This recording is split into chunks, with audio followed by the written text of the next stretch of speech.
All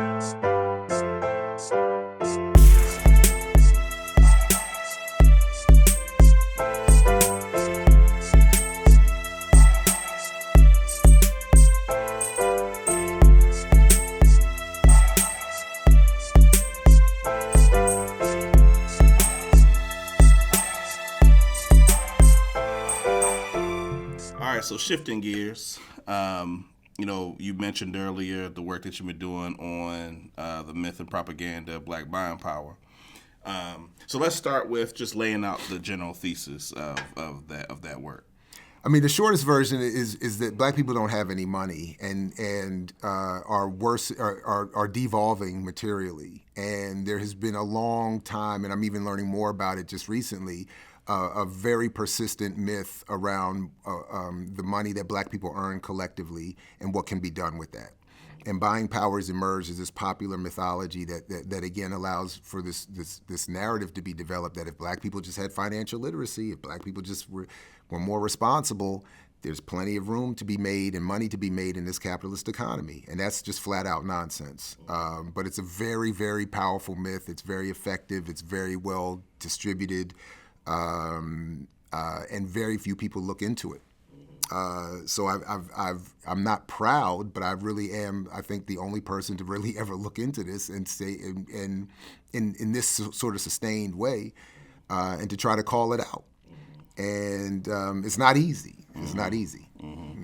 Yeah, I feel like in hearing some people's reaction to the work, and because I know Lawrence and I did. It was you, and I think it was Dylan Rodriguez. Mm-hmm. We did something a couple of years ago when it first came out.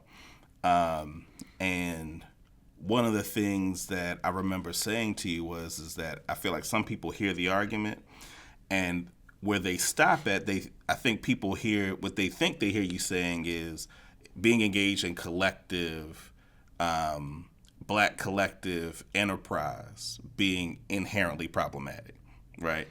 Whereas I feel like I hear you making what I call a trade-off argument, in the sense that overemphasis on black enterprise trades off with the importance of black political struggle that is actually necessary in changing the balance of power, in this larger society.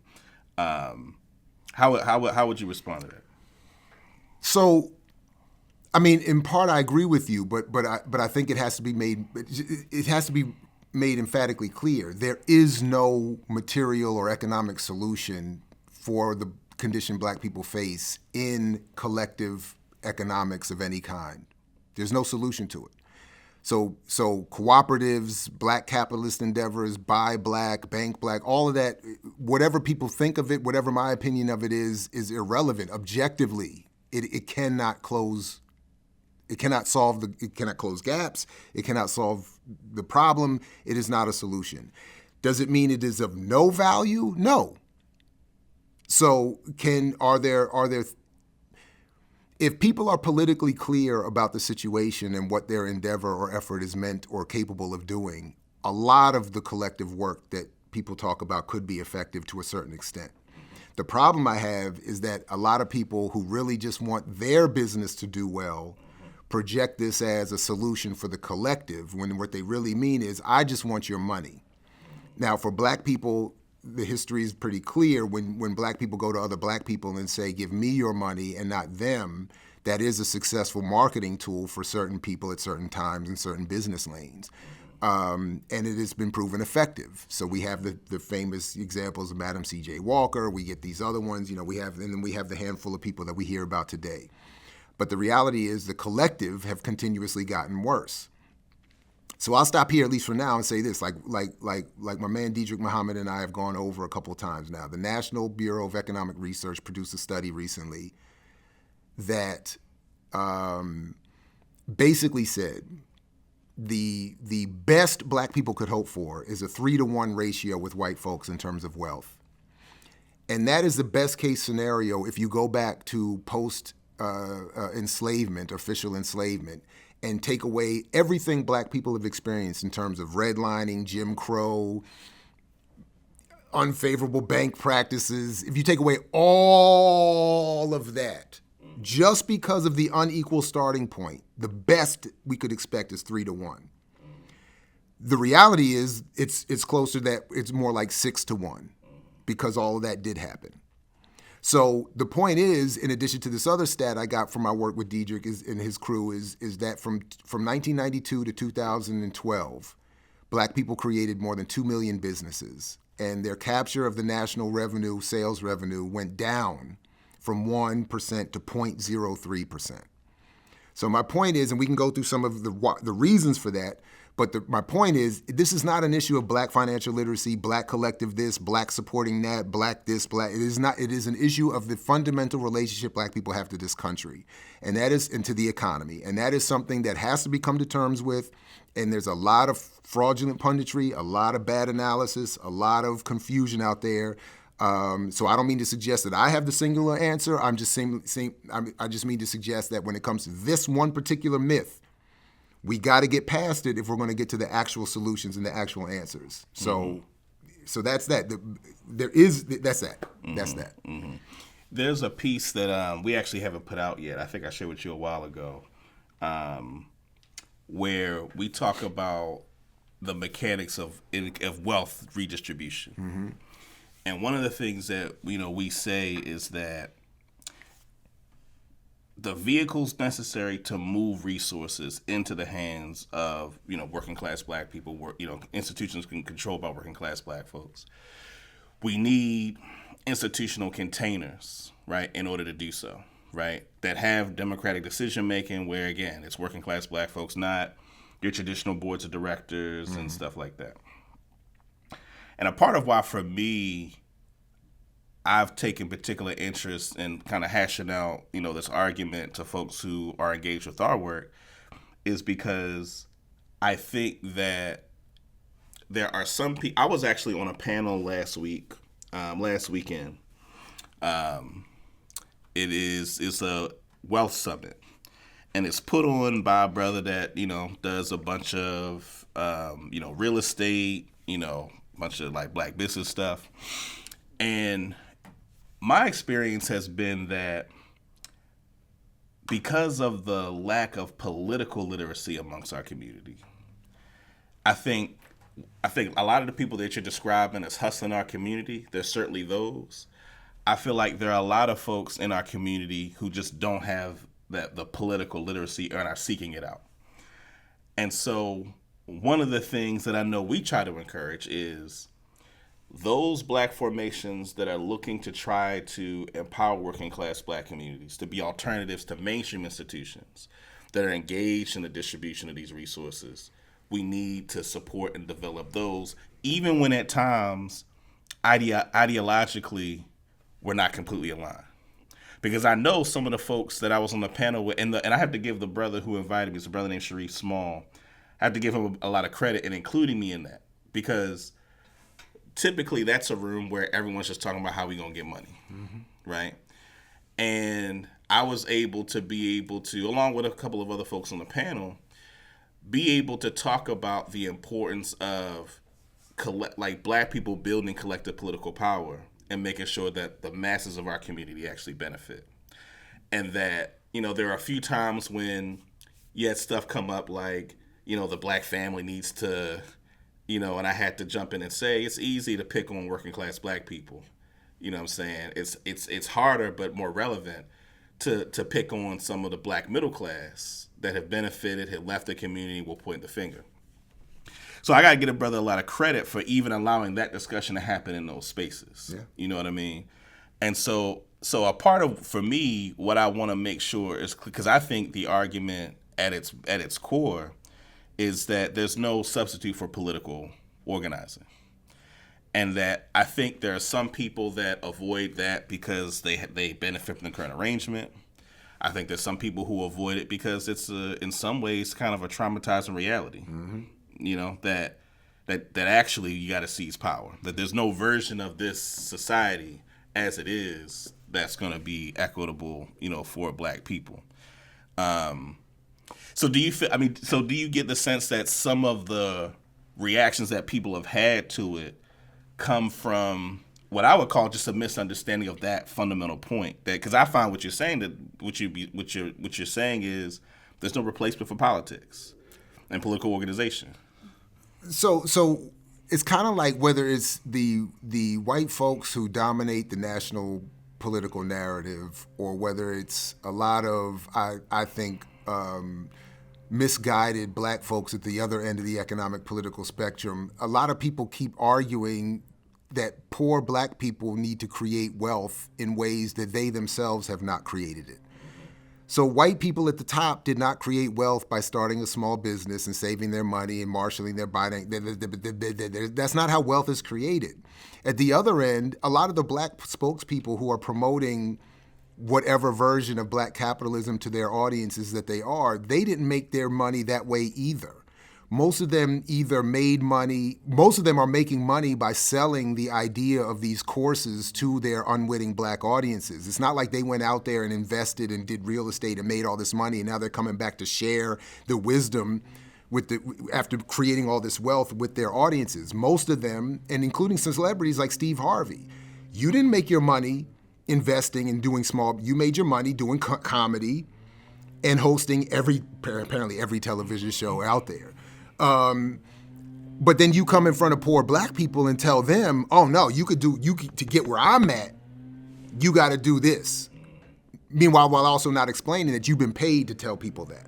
And then the people who are hosting him, they didn't make their money investing and doing real estate. They made their money having platforms where they're selling themselves in classes on financial literacy. It's the same way when I was debating people around crypto and blockchain. They're setting up black enterprises for crypto and block that you can't even sign up for and pay for with crypto. So you're saying, you want me to invest in crypto and pay you to learn how to do it, but I can't use crypto to do it. I have to pay you in cash.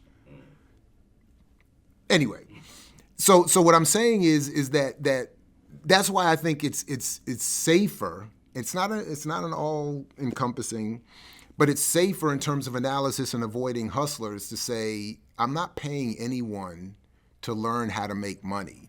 I'm going to politically organize with people in my community who are doing this work to figure out how every bit of the money that this society makes, we get our fair share of because we've created it. We've already done it.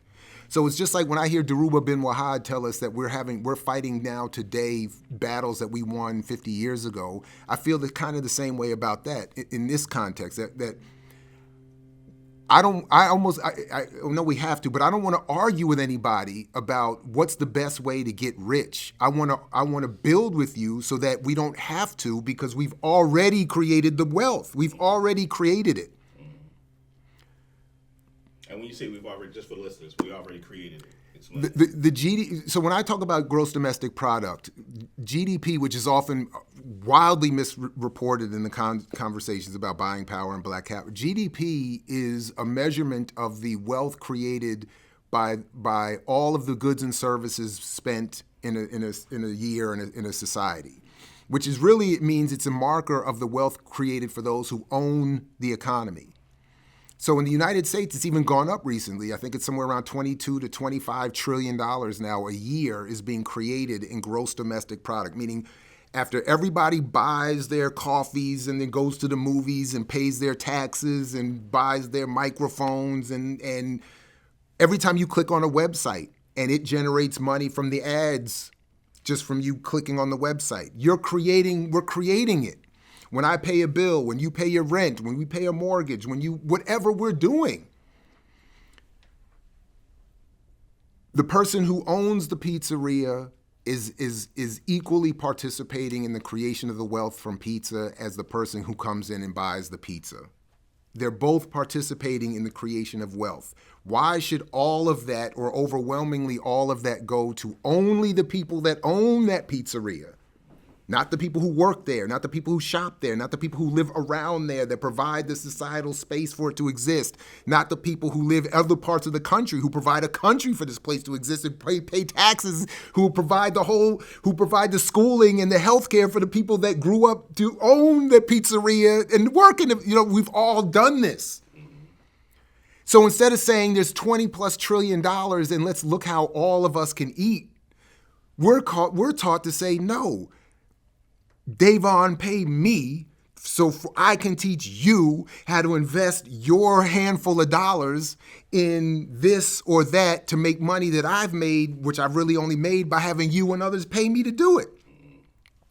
Or any other version. Why are we having those arguments? And by the way, that way I also think it would be better. It would help us to understand how this economy works. How is wealth really created?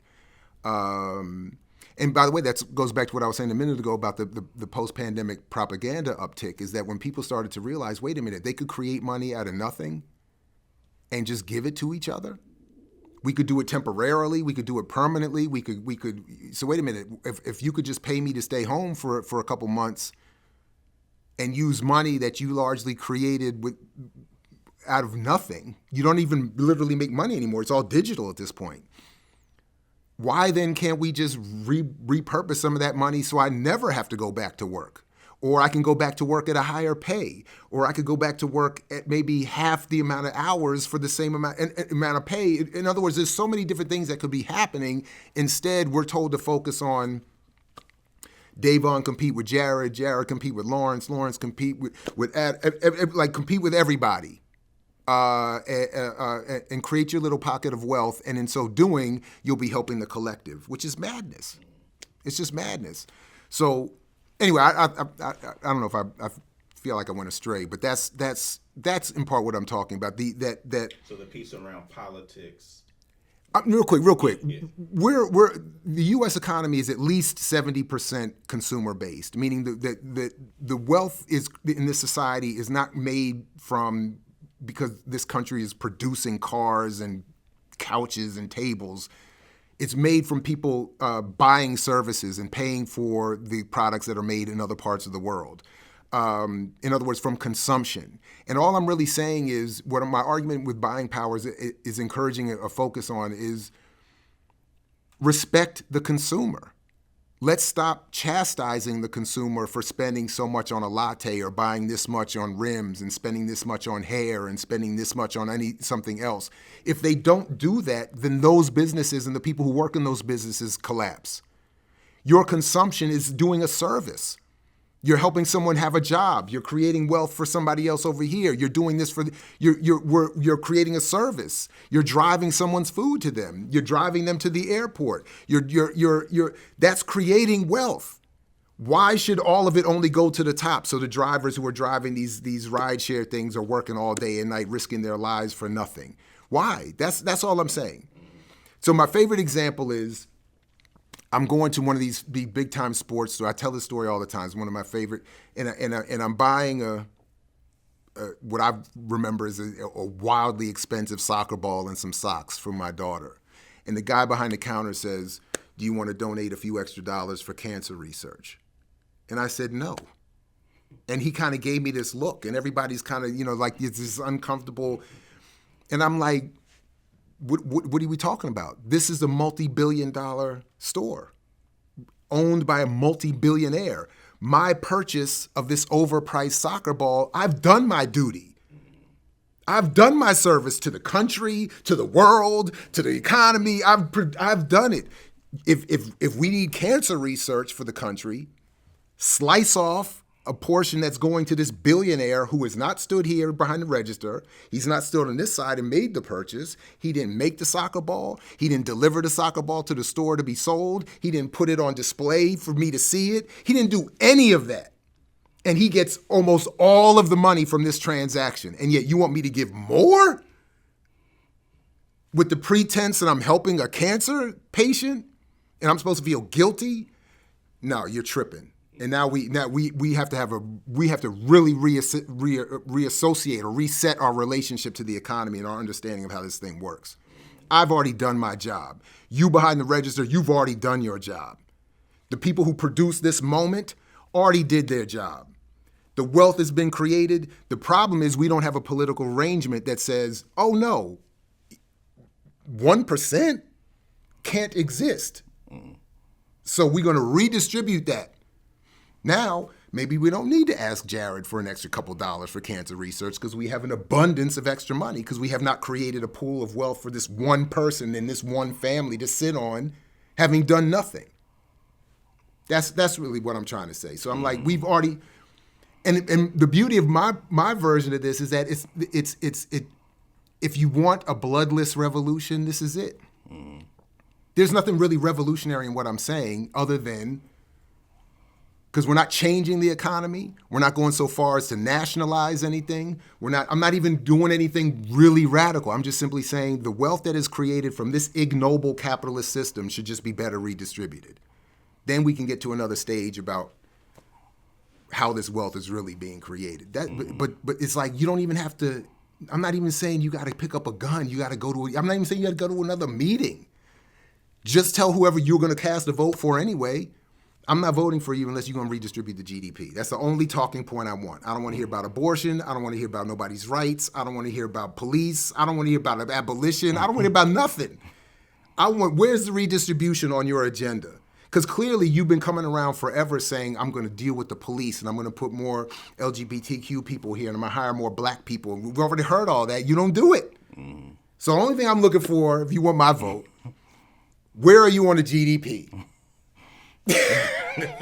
So to wrap, because I want to drill down to this piece around political organization, and to talk a little bit. I mentioned earlier some of the anxieties that I think people have about what it takes to engage in the political organization necessary to do the redistribution.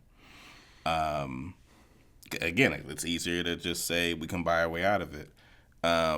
Say more about the fact that folks are avoiding that question, the issue of political organization. I mean, you've already, I think, answered it. I mean, it's look, I have at another point in my life been more active in what I consider to be actual activism, grassroots organization. And it's hard. What you all do every day is very difficult. I mean, it's much easier to teach a class, to do a podcast, and to even write a book making this argument. It's very hard to make it. To do the work of bringing people together off the record, with nobody looking, and sit down and say we really have to work hard to better understand our reality and to figure out what to do about it. That's hard work. So I mean, I get it. So from the perspective of those who are not looking at it from that side as an organizer, and who are looking at it as quote unquote regular citizens, working people, wait, you're telling me I can't just save my money and do better? You're telling me I can't just, you're telling me supporting a black business, I mean, I got to do more than that? It's like the black version of white liberals being told that they can't just go walk, march with a sign for a day and then go to Starbucks. Like, that's not enough. Like, you can't just vote for Biden. I'm sorry. Like, if that's what you thought was going to be it, like, I'm sorry. Like, that's not it. It's hard. So I honestly don't know. I mean, I get it. I'm doing the easy part. I'm making the argument, it's easier. It's not easy. It's easier. But I don't know exactly how to get to that next part. I mean, but that is it. I mean, if people, I don't know. For me, I keep going back to the work around this mythology. It's that people do not fundamentally have been intentionally kept from recognizing that the way capitalism, money, wealth, are defined and distributed is political. These are public policy choices that they're not like natural. They're not divinely said to be that this is the only way it has to be. We could do all kinds of things. I always think about that quote from Fanon where he talks about the job of the colonizers to destroy all the dreams among the colonized. Like, we don't even think about new ways that we could be arranged as a society. We're intentionally made to think all I can do is save my money, invest in a business, And even as it fails over and over and over again, there's new messaging that brings people right back to it. So honestly, I don't know. It's not a good answer, but I don't know what to say. I don't know how to do that work. So that's why I can only, every chance I get, I can only say I have to encourage people to join organizations like yours and others. Join them and then figure it out. All I can get, that's it. You just can't do it through saving your money and this circulating dollar nonsense. All this stuff is mythology. I mean, again, the Black Wall Street myth is so prevalent, not because, it's like this wild thing where the whites who burnt that place up get additional benefit at having their violence wipe out the reality that that's not what actually ended Black Wall Street. Because they rebuilt it, it was even more powerful, and then it was wiped out by federal policy in the 40s. That's what really wiped it out. Policy, not the rednecks. The violence is, I'm not saying obviously that's horrible, but I'm saying they overcame that. But they couldn't overcome that policy though. And at the end of the day, even those in power said, we can't keep sending our rednecks to do our work. The hillbillies can't do this right. You know what I'm saying? They don't like them either. That's why there's all these poor white folks out here in a white supremacist capitalist society. Even the white folks can't get over in this system. And the elite were like, we can't keep sending our these hillbillies to do our work, our cousins and our friends. So what we're going to do is we're going to really wrap it up. And we're going to knock them out with public policy, and then we're going to come in with the psychic warfare, the psychological warfare of inclusion and visibility and taking knees and all that other kind of nonsense. And we'll go with that. And when all of that fails, we got Jay-Z, we got Beyonce, we got Kanye, we got all these other folks, and then we got the black punditry class underneath them, these well-positioned news people and all these other, they'll come in and clean it all up. And then the folks like us, we're the remnants, and that then all right, well we can just push them in the corner. All right, well look, man, appreciate it as always. Looking forward to more engagement. Got to come back. Always. I appreciate you. A big shout out to you and LBS, man. I'm a big fan of your work. Keep it up. Thank you very much. Appreciate it. Yes.